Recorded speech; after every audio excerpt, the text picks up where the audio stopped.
Alright, hey everybody, Julian Marchese here. Today is November the 19th, 2012. And this video, I'm going to give you guys an update on my positions and my thoughts on the market right now. Well, an update on my positions would be I have no positions. I got out of all my shorts on risk today on quite a insane, well, not insane bounce, but kind of an expected bounce.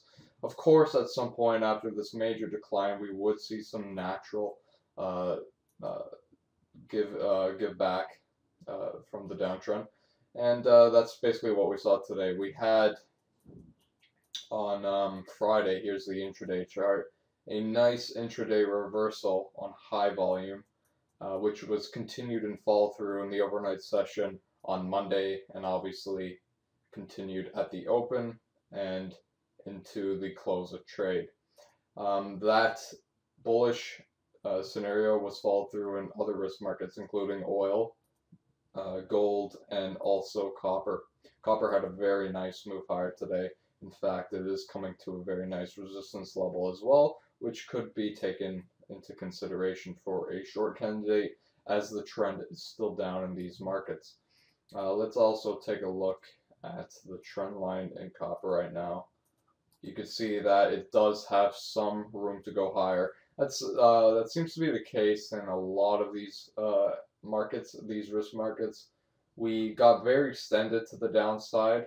Luckily, I did take off half of my position near the lows of this extension in the S&P, and we are snapping back.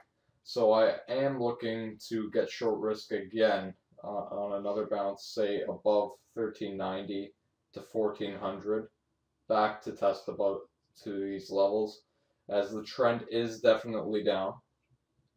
The volume is to the downside. And the rewards risk is better to the downside as the trend is downwards. It's more defined. For example, if we get to the 1400 level in the S&P in the next 2 days or so, we can easily short here, stop above this trend line, or above rather the 50-day, and in this congestion zone around 1412, 1410 for around 10 points of risk for potentially back to the lows at 1340, 1350, which would be 5 to 1, 6 to 1 trade right there, which would be not too shabby. So the shorts that I made at 1425 just earlier this month had a nice ride down. I did cover some near the 1370 level. I reshorted it at 1386 on the dot over here on this day. Then I covered some more of my position around 1354 in the S&P, and then today I covered the rest of my position around 1380 and a half.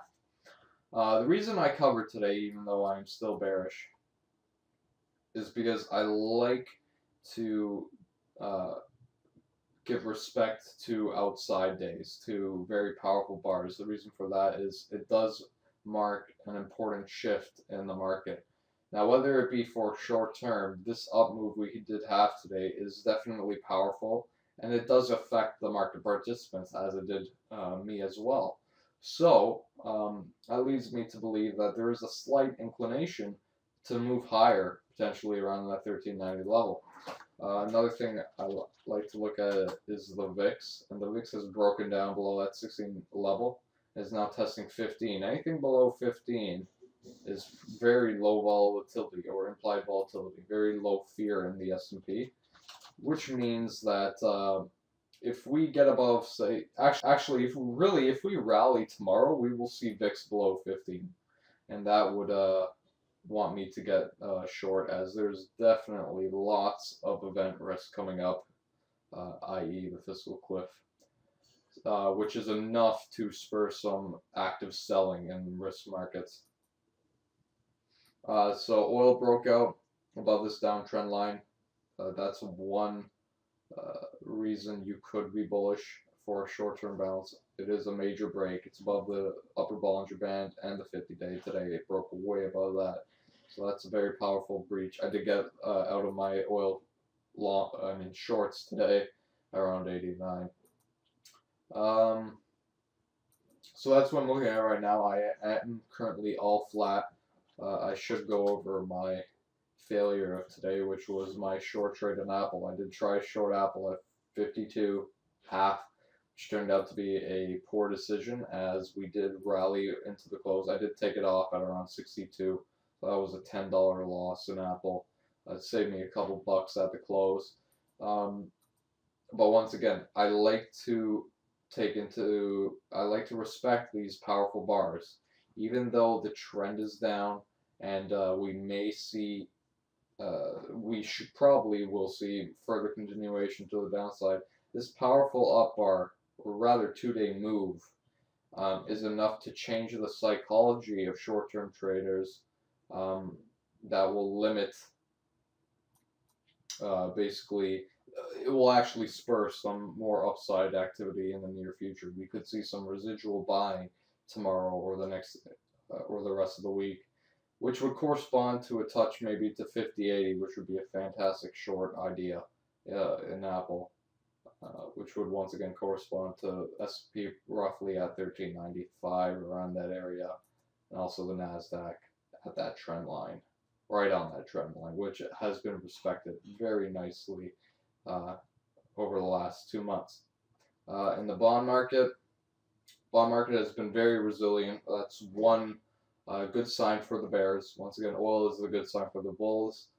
Bonds are the good sign for the bears, as it's been holding up very well and is looking like it wants to break out to new all-time highs or new all-time lows in the yield, whichever you look at.